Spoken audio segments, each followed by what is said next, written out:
வணக்கம். தமிழன் செய்தி கேளாம். சீர்காழி அருகே விபத்தில் காயமடைந்த முதியவரை மீட்டு மருத்துவமனையில் சேர்த்த அமைச்சருக்கு பாராட்டுகள் குவிந்து வருகின்றன. மயிலாடுதுறை மாவட்டம் சீர்காழி அருகே கொண்டத்தூர் தெற்கு பண்டாரவடை கிராமத்தைச் சேர்ந்தவர் 56 வயதாகும் பாலு விவசாய தொழிலாளி.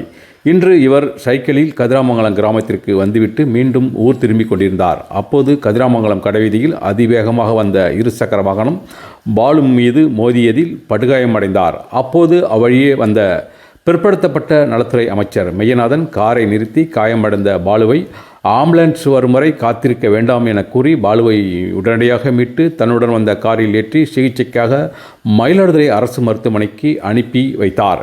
பின்னர் அங்கு சென்று டாக்டர்களிடம் உரிய சிகிச்சை பாலுக்கு அளிக்கும்படி அறிவுறுத்தி சென்றார். அமைச்சரின் இந்த மனிதநேயம் மிக்க செயலை அனைவரும் பாராட்டி வருகின்றனர். அமைச்சருடன் எம்எல்ஏக்கள் நிவேதா முருகன், பன்னீர்செல்வம், ராஜகுமார் உள்ளிட்டோர் உடனிருந்தனர்.